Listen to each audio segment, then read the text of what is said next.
Today, in honor of September being Suicide Prevention and Awareness Month, we will discuss the importance of mental health awareness in older adults. We're speaking today with a behavioral health professional, Mindie Stovall, who works at Carroll County Memorial Hospital. Mindie, thanks for joining us today. Will you tell us about yourself and your program? Yeah, I am the program director at Senior Life Solutions at Carroll County Memorial Hospital here in Carrollton, Missouri. I am a registered nurse, and my job is to go in and assess those patients that I get referrals from, see what kind of emotional mental health issues they may be having, and assess them for the program and see if they're a good fit. Will you tell us what Suicide Prevention and Awareness Month is?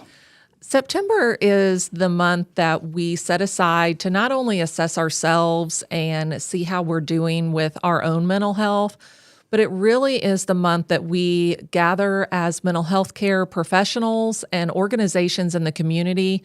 We use this month to spread awareness throughout the community and try to reduce the stigma and really put out there, that it's okay to not be okay.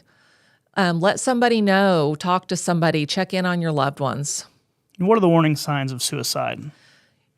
You really need to assess those family members that may all of a sudden have some changes in their temperament, giving away precious goods that they may have had over the years, things that really meant a lot to them. They may be all of a sudden getting rid of those things, not taking medications as ordered, feeling really hopeless and helpless, isolating themselves. Those are just a few of the things that you can really see in your loved ones that would raise a concern. If someone we know is dealing with suicidal thoughts, how can we help them?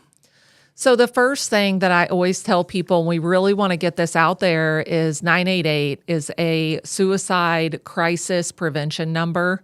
It is free. You call that number, and there is always someone that will pick up 24 hours a day, 7 days a week, 365 days a year. They will route those calls to someone in your area that can kind of help you walk through that. And I think it's important to keep in mind that it's not just for thoughts of suicide to call that number. It can be for a crisis that you're going through that you're not coping with very well, that you just need to talk to somebody. There's also local care providers. We at Senior Life Solutions, we are a typically 65 and over program, but always reach out to me there also. I can provide resources for any age. And for those that are older, dealing with maybe health issues and things that go along with age, how does that affect their mental health? It's hard because people think as we age that we should it's normal to have these feelings of sadness or isolation. I have a lot of elderly that will come to me and say, well, I just thought this was normal because I've lost loved ones and I'm getting older and I thought I should be depressed. This is how my life is. And that's really not true at all. They really don't understand either the relationship between physical and mental health.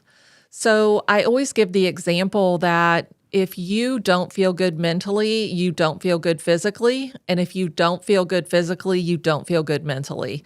So it's just one way of connecting those dots there, and they are in direct relation with each other. So it's important whenever they have these physical health issues occur, it's hard to cope with a heart issue or a pulmonary issue or any change in our health. And so it really does affect everyone emotionally. So it's important during those times that we really reach out and let people know that we're just struggling and we need to talk to somebody about that and that it's okay. I think there's such a stigma here in town and everywhere and nationally that we kind of hide those feelings and we don't want people to speak out about mental health because we try to hide that. We don't want people to know. And I want people to feel comfortable and know that there's help out there and we're here to help. And so talk to somebody. It's perfectly normal. Can you tell us more about the services your program offers and how someone knows if they're eligible or not? Sure. At Senior Life Solutions, we are typically 65 and over, but we do have some that are come in their 50s. They are people that may be dealing with signs and symptoms of depression, anxiety, such as helplessness, hopelessness, isolating themselves, just not feeling good about things that may have happened. They may have grief that they've lost a loved one. They can reach out to us. We offer group therapy and individual therapy with our licensed clinical social worker. She runs our program. Typically, group therapy is 7 to 10 patients.